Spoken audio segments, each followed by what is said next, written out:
Now, we're getting this information and so far it's alright. So let me delete these comments over here. Don't need it anymore.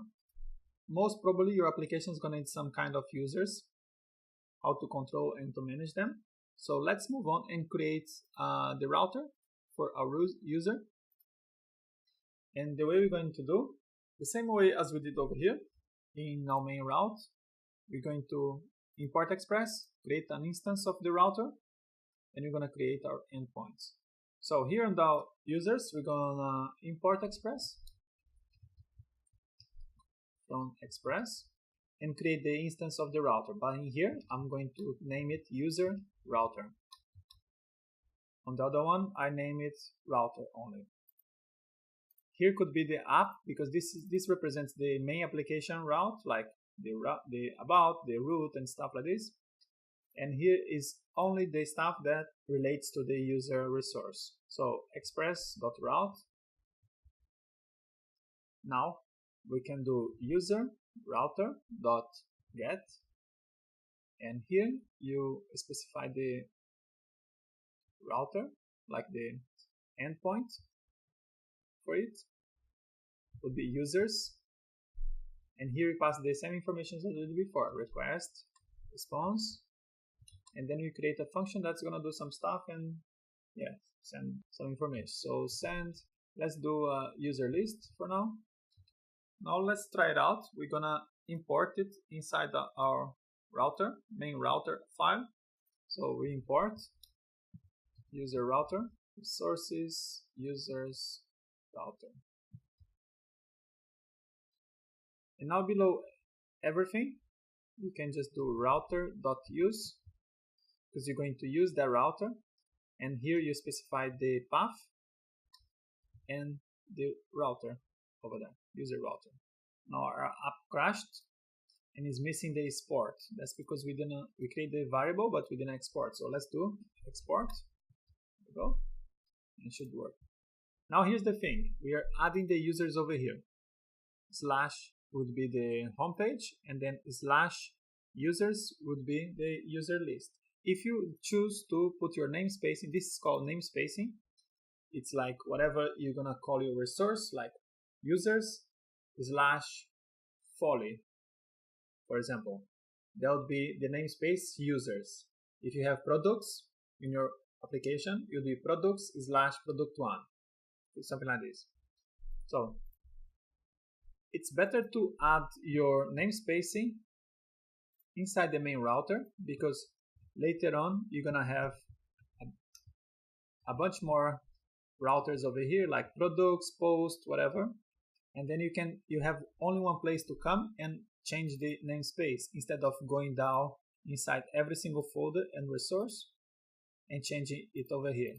So if you add your resource namespace inside the router, it's easier for you to update your application after, if you decide to change this for only user, for example, only you, for example. So let's recap. We are importing Express, creating an instance of the router called user router. Here we're getting, the user router is getting this endpoint and passing this function that's going to return the user list. We're exporting the user route. We're importing inside our main router, and here you're telling the main router to use router with this endpoint. So if you go to your browser and test it out, on the home page, and then if you do users, there you go, you have our user list. So now, how about if you want to get a user like Folly or the user ID, for example? You can use that with the request.params. Back in our user router, here I'm just gonna create another user router.get, and here we're gonna pass the ID of the resource.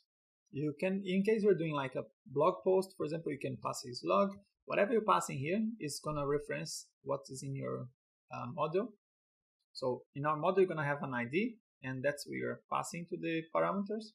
And here is the same. We're going to get the pass a function request.response. As you can see, we are doing that a lot, request.response and create a function. And that's the main boilerplate for the Express application. So here we're sending as well. Let's do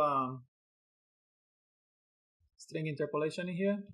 User ID is request.params.id. So what this params will do, it will look up for whatever we passed over here, the information. If it's slug, this needs to be slug.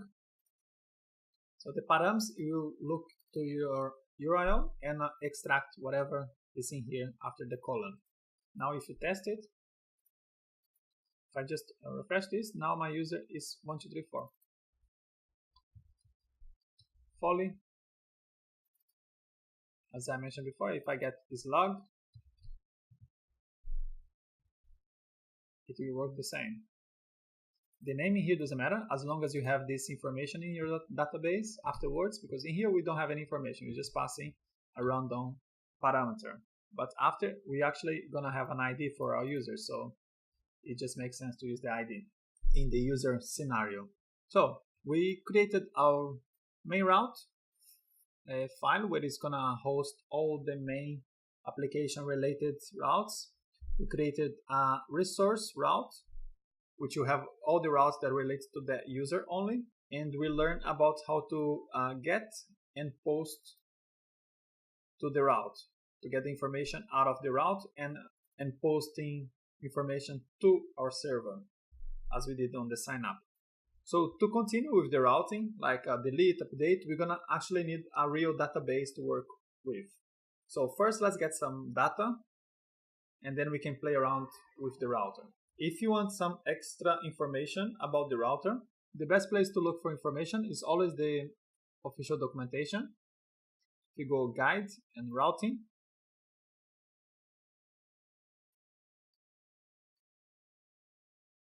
here they have some examples and some more in-depth explanation. We're gonna cover all these things, but in case you need for future reference or in case the update, make just so you know that it's here if you need it. So before we move on to modules, let's commit our work in the router to Git.